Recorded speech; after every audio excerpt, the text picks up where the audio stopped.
अस्सलामुअलैकुम and welcome back to my channel. आज बात कर लेते हैं गर्मियों की छुट्टियों के बारे में और स्पेसिफिकली मैं बात करूंगी बच्चों की गर्मियों की छुट्टियों के बारे में। डेनमार्क में बच्चे अपनी गर्मियों की छुट्टियां कैसे गुजारते हैं। जनरली बात करूं तो 2 ऑप्शंस मौजूद हैं बच्चों के पास। फर्स्ट ऑफ ऑल, ज्यादातर लोग यहाँ गर्मियों की छुट्टियों में सैर पे चले जाते हैं। यहाँ पर गर्मियों की छुट्टियों का मकसद यही होता है कि ऑफिस से उनके पेरेंट्स छुट्टियाँ लें और बच्चों की ऑलरेडी छुट्टियाँ हैं और इन दिनों में गर्म इलाकों में घूमने जाते हैं, स्पेन चले जाते हैं और बाकी गर्म यूरोपियन कंट्रीज में चले जाते हैं, साउथ में चले जाते हैं सैर करने के लिए। पाकिस्तानी ज्यादातर पाकिस्तान चले जाते हैं और इसी तरह और फॉरेन कंट्रीज के जो लोग होते हैं वो अपने अपने कंट्रीज मिलने चले जाते हैं या गर्मियां गुजारने चले जाते हैं।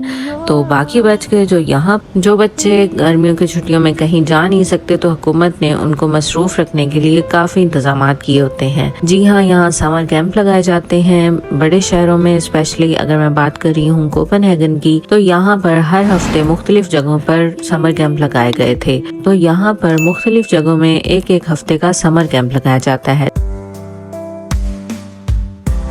जहाँ पे मुख्तलिफ एक्टिविटीज होती हैं और 3 साल से लेकर तकरीबन 15-16 साल तक के हर बच्चे की एक्टिविटीज मौजूद होती हैं।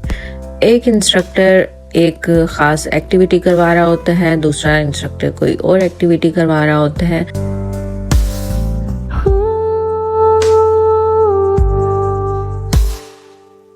ना सिर्फ ये कि बच्चों को एक्टिविटीज करवाने का मौका दिया जाता है, बल्कि ज्यादा से ज्यादा एक्टिविटीज करने पर उनको कोल्ड ड्रिंक्स या कुछ भी एक गिफ्ट के तौर पे दिया जाता है। अगर आप डेनमार्क में न्यू हैं और आप इसके बारे में इंफॉर्मेशन लेना चाहते हैं, समर कैंप की वेबसाइट मैं आपको शेयर कर दूंगी और उस वेबसाइट पे सारी इंफॉर्मेशन मौजूद होती है कि गर्मियों की छुट्टियों में कहाँ कहाँ किस किस चीज का कैंप लगने वाला है। यानी कि जो बच्चे सैर करने नहीं जाते वो यहाँ रहकर अपनी बहुत ज़्यादा एक्टिविटीज़ में अपने आप को इन्वॉल्व कर सकते हैं और पेरेंट्स भी उनके साथ जा सकते हैं उन समर कैंप्स में।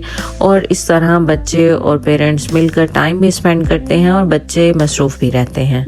ये जैसा कि आप देख सकते हैं कि एक बहुत बड़ा स्टेडियम टाइप है। इस तरह के तकरीबन हर इलाके में कोपेनहेगन में इस तरह के हॉल्स बने हुए हैं जिनको स्पोर्ट्स हॉल कहा जाता है। हेलन के नाम से बोला जाता है इनको यहाँ पर। और यहाँ पे फुटबॉल, टेनिस और बाकी काफ़ी सारे गेम्स की ऑप्शंस मौजूद होती हैं। उनके कोर्ट्स बने होते हैं और उनके इंस्ट्रक्टर भी मौजूद होते हैं। और इवन गर्मियों की छुट्टियों के बाद भी ये ऑप्शन आपके पास मौजूद होती है। बच्चे स्कूल के बाद यहाँ पर जाते हैं मुख्तलिफ चीज़ों में।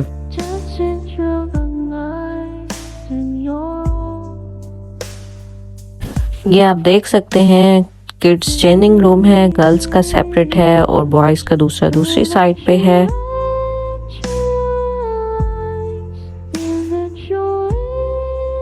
आई होप कि आपको मेरी वीडियो ये पसंद आई होगी।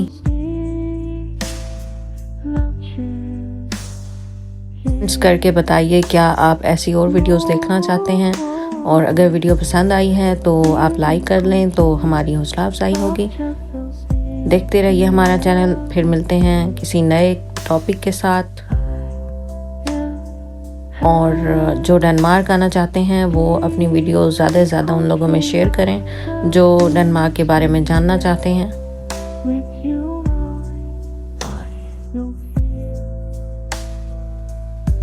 टेक केयर, अल्लाह हाफिज़।